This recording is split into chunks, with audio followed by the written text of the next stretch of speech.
Hi friends, welcome back to biryani పొట్లం cooking channel. ఈ రోజైతే టిఫిన్లోకండి సింపుల్ రెసిపీ ఈ విధంగా చేసేసుకున్నామనుకో చాలా టేస్టీగా ఉంటుంది.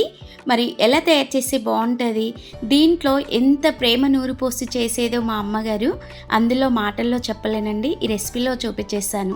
అమ్మ ప్రేమను దేనితో కొనలేమండి. అమ్మ త్యాగాన్ని ఎప్పటికీ ఎలకట్టలేము. అమ్మ రుణాన్ని ఎన్నటికీ తీర్చుకోలేము కూడండి. చూడండి, అలాంటి అమ్మ చిన్నప్పుడు మనకి ఎన్నో విధాల రెసిపీస్ చేసి పెడుతుండే. ఇంత రిసుకోకుండా చేసే రెసిపీ ఎలా చేయాలో చూసేయండి ఫ్రెండ్స్. స్టవ్ వెలిగించుకొని ఒక బౌల్ పెట్టుకోవాలండి. ఈ బౌల్లో 3 నుండి 4 వరకు ఆయిల్ వేసుకోవాలండి.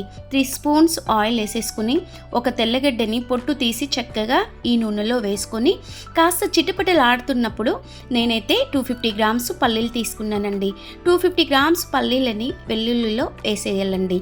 ఇలా వేసిన తర్వాత చక్కగా సిమ్లో పెట్టేసి వేపేసుకోవాలి. ఇలా చూడండి ఫ్రెండ్స్, ఇలా సిమ్లో పెట్టడం మూలంగా పల్లీలు అనేది చక్కగా వేగిపోతాయండి. ఐలో పెట్టకూడదండి, సిమ్లో పెట్టి వేపుకుంటే టేస్ట్ భలేగా ఉంటుంది ఫ్రెండ్స్. చూడండి, ఇది కాస్త వేగిన తర్వాత ఒక రెబ్బ కరివేపాకు వేసుకోవాలి. అది ఫ్రెష్గా ఉన్న కరివేపాకు వేసుకోండి, అప్పుడు రుచి భలేగా ఉంటుందండి. ఇలా నేనైతే ఒక 5 ఎండుమిర్చి వేసుకున్నానండి. ఇలా ఎండుమిర్చి వేయడం మూలంగా టేస్ట్ బాగుంటుంది, తినేటప్పుడు నోటికి కమ్మగా ఉంటుంది. 3 గ్రీన్ చిల్లీ కూడా వేసుకోండి. దానితో పాటు 1 స్పూన్ జీలకర్ర మాత్రం మర్చిపోకండి. ఇలా జీలకర్ర వేసేసుకున్న తర్వాత చూడండి ఫ్రెండ్స్, ఇలా మనము చక్కగా సిమ్ములో పెట్టిన చిన్న మంట పైన వేపేసుకోవాలి. ఇలా ఎంత చక్కగా నూనెలో వేపుకుంటే అంత టేస్ట్ వస్తుందండి. టేస్ట్ మాత్రం బాగుంటుందండి. మనం రెస్టారెంట్కి వెళ్ళి పచ్చివాసన వస్తుంటే ఇడ్లీలో దోశలో వేసుకొని తినలేక చచ్చిపోతూ ఉంటాం కదండి.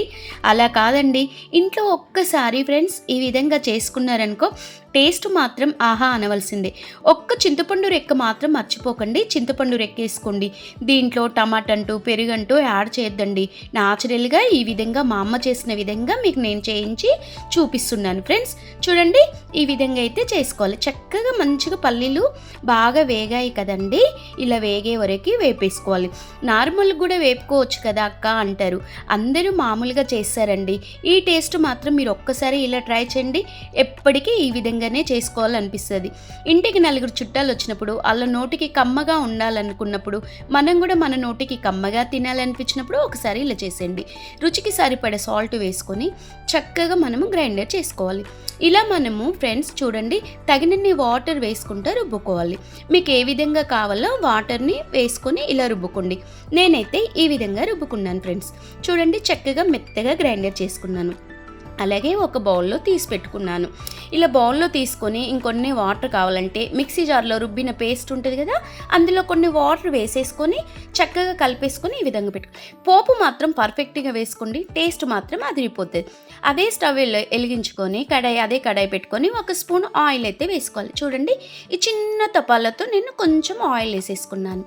ఇలాగే మనము 2 ఎండుమిర్చి కూడా చుంచి వేసేసుకోవాలి.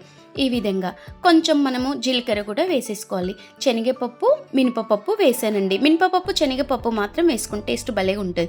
జీలకర్ర ఆవాలు మినపపప్పు శనగపప్పు ఎండుమిర్చి ఒక రెబ్బ కడిగి పెట్టిన నీట్గా కరివేపాకు వేసేసుకోవాలి. ఇలా వేసుకొని కొంచెం మనము తప్పనిసరిగా ఈ ఇంగువ పొడి మాత్రం వేసుకోండి. టేస్ట్ మాత్రం ఇందులోనే ఉంటుందబ్బా, ఈ రహస్యం మాత్రం మిస్ అవ్వకండి. చూడండి, నేను కచ్చాపిచ్చ దంచిన 4 వెల్లుల్లి రిబ్బలు వేసిన ఫ్లేవర్ కోసం అండి. తప్పనిసరిగా దీంట్లో మాత్రం వెల్లుల్లి యాడ్ చేయండి. టేస్ట్ మాత్రం ఇంకో జన్మకు సరిపడే ఉంటుంది ఫ్రెండ్స్. మాటల్లో కాదు, ఒక్కసారి మీరు చేసుకొని తినండి. మా అమ్మ చేసిన ఈ పల్లి చట్నీ భలే రుచిగా ఉంటుంది ఫ్రెండ్స్.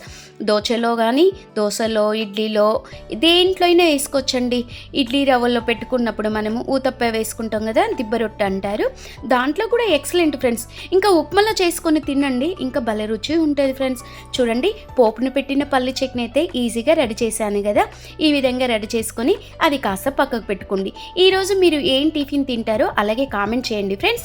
నేనైతే పల్లి చట్నీలోకి దోశ టిఫిన్, మాది బ్రేక్ఫాస్ట్ ఇదేనండి ఈరోజు. చూడండి, ఇలా మంచిగా క్రిప్సీగా వేసేసుకొని ఇలాంటి పల్లి చట్నీ వేసుకొని తింటే మాత్రం ఫ్రెండ్స్ ఈ జన్మకి ఇది చాలా బాగా అనిపిస్తుంది. తప్పనిసరిగా మీరు ట్రై చేయండి ఫ్రెండ్స్. ఎలా వచ్చిందో కామెంట్ చేయండి. టేస్ట్ మాత్రం మిస్ అవ్వకండి. చిన్న నుండి పెద్ద వరకు బ్యాచిలర్స్ అయినా ఈజీగా చేసుకోవచ్చు. ఇంటికి 4 చుట్టాలు వచ్చినప్పుడైనా గబా గబా అరకిలో పల్లీలో గిన్నెలు వేసి ఇంత చుక్క నూనె వేసేసి వేపేసుకొని చక్కగా ఈ విధంగా చేసామనుకో పల్లి చట్నీ సూపర్ ఫ్రెండ్స్. అలాగే ఒక లైక్ చేసి షేర్ చేసి సబ్స్క్రైబ్